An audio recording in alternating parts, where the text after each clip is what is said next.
saya sudah bilang ke drivernya, tolong ya Pak, jangan pernah bukain pintu alam. Oh gitu? Perlakukan alam seperti anaknya.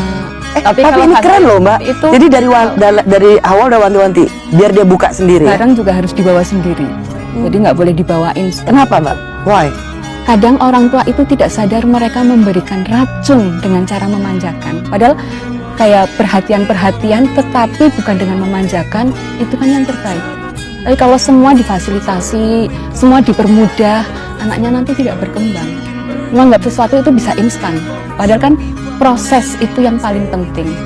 Ada tuh value yang bagus ya. Dia ini nggak kenal uang. Sejak kecil. Jadi bahkan lebaran dikasih keluarga, Pak D, kakak saya ngasih, siapanya ngasih gitu. Terus ada saudaranya yang minta dikasih aja. Ya buat aku dah, ya udah buat kamu. Nggak ngerti duit dia. Ya kok bisa sampai SMA masih bawa rantang gitu. Dia bawa makanan dari rumah. Tas sampai emaknya itu, kamu tasnya itu dari SD sampai SMA belum ganti, saya gitu. Masih bisa dipakai Bunda, masih bisa dipakai. Jadi ya ketika membeli sesuatu itu bukan karena keinginan tapi karena kebutuhan. Kecuali untuk buku. Ketika belanja buku tidak pernah saya batasi, paling dibatasinya kalau misalnya buku ceritanya 3, yang lainnya terserah. Jadi kalau ke toko buku mereka tuh kayak kulaan berdua. Ini soalnya anggota DPR 10 tahun, betul ya Mas Ganjar? Gubernur 10 tahun. Kenapa pilihan didikan itu justru pada kesederhanaan? Padahal sebenarnya dia bisa dapat lebih. Kalau menurut kami itu bukan kesederhanaan, tapi itu kebiasaan. Kami di keluarga memang seperti itu. Jadi bukan itu diterapkan hanya pada alam, memang kita sehari-hari seperti itu. Kalau alam malah berbeda, malah dia bingung kan, loh ayah ibunya nggak seperti itu kok saya diperlakukan lain. Kalau misalkan dari point of view ya, mungkin soal kebutuhan dan keinginan kan. Di saat semua itu kita fokuskan kepada keinginan, kita nggak bakal merasa cukup, ya kan? Tapi kalau kita berlandaskan pada kebutuhan, kita tahu batasnya itu seperti apa. Iya. Bakal ada rasa cukup. Itu malah nggak dapat inner peace. Alam satu sih saya ingin betul-betul melihat alam, jangan berubah dengan apapun yang terjadi. Saya ingin lihat alam hari ini dan sampai 10 tahun ke depan, 20 tahun ke depan, saya ingin lihat alam seperti yang saya dengar malam hari ini. Anaknya Mas Ganjar dan Bunda Tiko. Terima kasih ya Alam, terima kasih. Selamat dengan kuliahnya.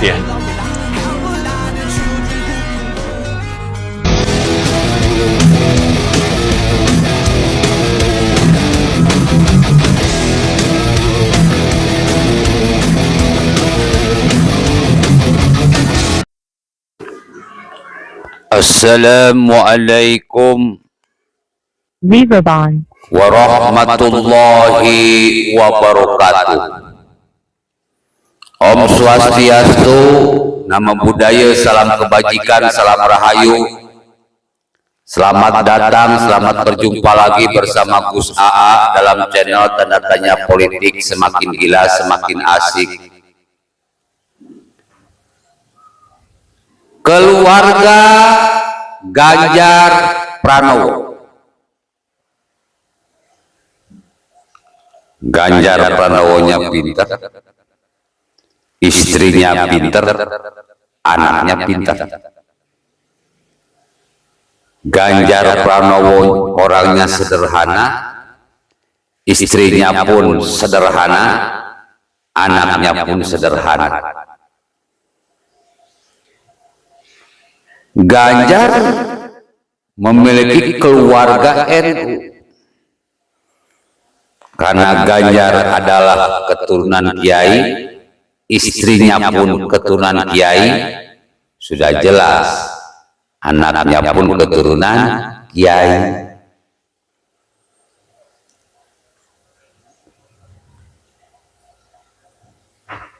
Ganjar seorang nasionalis, sudah jelas istrinya pun nasionalis, anaknya pun nasionalis.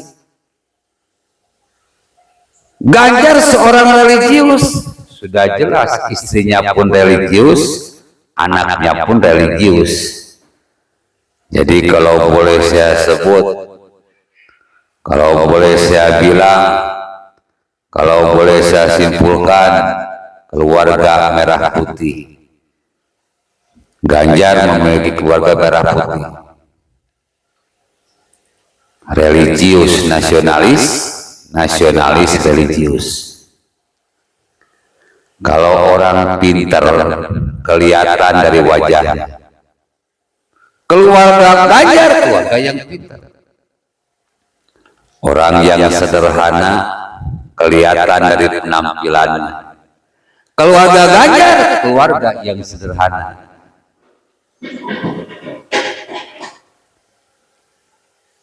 Kalau orang yang beragama kelihatan dari akhlaknya. Keluarga Ganjar keluarga yang berakhlak dan beragama. Kesederhanaan, kepintaran, akhlak diajarkan dalam keluarganya. Ketika Ganjar sudah sukses membina dirinya, maka dia pun sukses membina keluarganya. Ketika Ganjar sukses membina keluarganya, dia pun sukses menjadi wakil rakyat 2 periode. Ketika sukses menjadi wakil rakyat 2 periode, maka Ganjar pun sukses menjadi gubernur 2 periode. Ketika Ganjar sukses menjadi gubernur 2 periode, maka insya Allah Ganjar pun ketika dijadikan petugas partai, seseorang yang diberi tugas oleh partai untuk menjadi Presiden Republik Indonesia, insya Allah Ganjar pun akan sukses menjadi Presiden Republik Indonesia. Insya Allah bisa berbuat lebih baik daripada Pak Jokowi. Jadi pada pendukung Pak Jokowi jangan khawatir. Menemukan sosok sama persis seperti Pak Jokowi saja kita sudah bersyukur. Tapi Ganjar Pranowo itu bisa jauh lebih hebat dari Pak Jokowi.